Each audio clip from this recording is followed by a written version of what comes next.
and welcome to Stories for Wonderful Children. I'm Dan Wendelin, your host and storyteller. Years ago, I began recording the bedtime stories I told my children every night. Now, I'd like to share those stories with you. I hope you enjoy my Stories for Wonderful Children.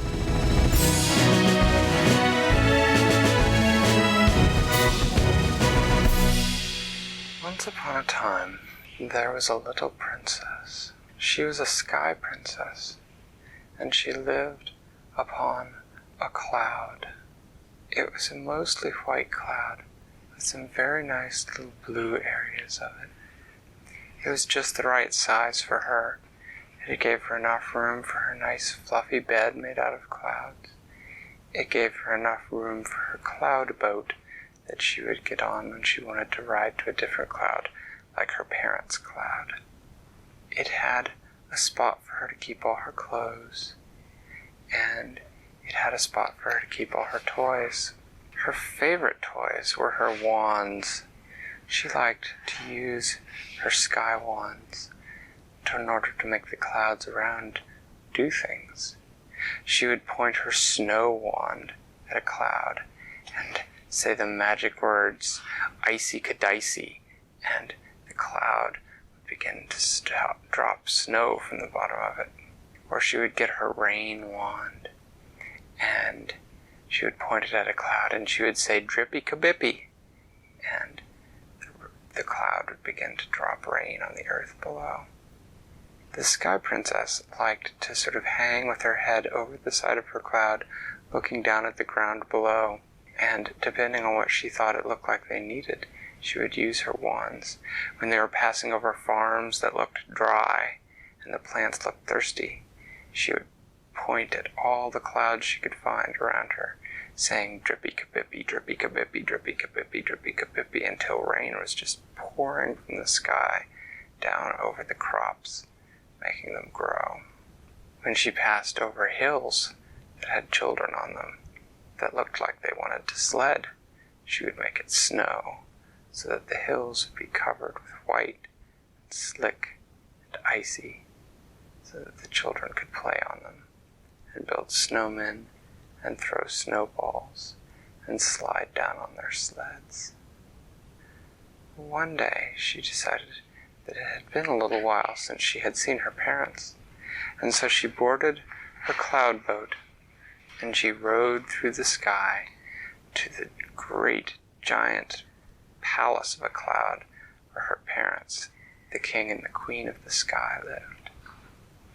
She went into the palace, and she could see that her mother and father were busy working on an extremely large rainbow that they were going to put into the sky a few days later after a particularly large storm.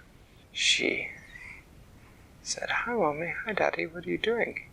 And they told her all about this rainbow and about the storm. She said, "Oh, can I help make the storm? I do so love to make the rain. Am I old enough to help make the thunder and lightning yet?" And her mommy and her daddy looked at each other and they said, "Well, maybe you can give it a try this time." And she said, "Yes."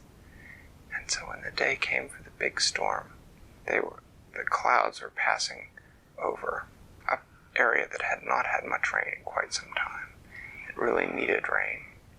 So first, they were all out there, her mother and her father, and even her little brother, and they were all pointing their wands at clouds to get the rain started, saying drippy kabippy so many times that her voice started to feel a little raw. And then it was time for the storm to really get going. Her mother brought out the bottles that had the lightning in them, and her father brought out the big drums that they used for the thunder. Well, you had to be very careful when you handled lightning. You could get hurt if you weren't careful. So the Sky Princess put on the special gloves that you had to wear when you were handling lightning, and then she carefully set the first lightning tube on the edge of a cloud, and then she pressed the button on the bottle that would open it up, and she backed up very quickly and said 3, 2, 1, and the bottle opened, and the lightning went and shot down to the ground. And immediately she took up the big stick that you banged the thunder drum with, and she banged it as hard as she could, and it made a sound. She smiled. It was the first time she'd gotten to make lightning and thunder. Looking down, she could see that there had been a problem. The lightning, when it had struck the ground, had hit a tree, and that tree was so dry that it had caught on fire. "Oh no," she said, "this is going to be a problem." She said, "We've got to get that rain down there fast." So she looked around for a cloud that could rain right on the tree. The first one that she looked at was really too low and too far east. So she looked around some more, and she saw one. It was kind of high above her, but it would go right over the tree. She had to aim her wand very carefully, but when she was sure she had it in just the right place, she pointed at it and said, "Drippy-ka-bippy," and the cloud darkened and rain began to pour out. The Sky Princess watched with satisfaction as the rain poured down over the tree, and she watched the flames of the fire flicker out under the downpour of the rain. And then it was time for the storm to be over. She had to help her mommy and her daddy with the rainbow. They had folded it up carefully in an enormous box that had a spring on the bottom of it. And when it was time to let the rainbow loose, they had to have one person take the lid off the box while two other people pulled the lever that let the spring shoot the rainbow up into the sky. Well, her mommy and daddy got to pull the lever, but she got to be the one to take the lid off the box. She slid the lid off the top of the box and peeked down inside. She could see the rainbow folded up inside, all of the colors folded over one another. She thought that it was probably the most beautiful thing she had ever seen in her life, and she so looked forward to the day when she would be old enough to sew rainbows of her own. Then she took 3 steps back, and her mother and father pressed the levers. The giant springs shot the box up into the air, and the rainbow kept going.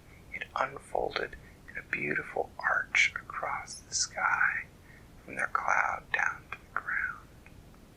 And they all stood and they watched as it caught the colors of the sun and flared in such a beautiful red and orange and yellow and green, blue, indigo, and violet. They all agreed that this might just have been the best storm they had ever made.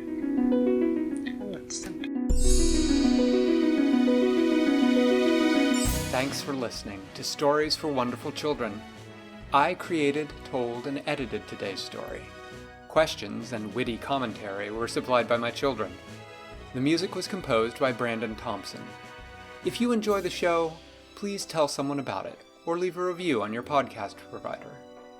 Our email is storiesforwonderfulchildren@gmail.com. You can also contact us on Facebook or Twitter. I'll see you next time.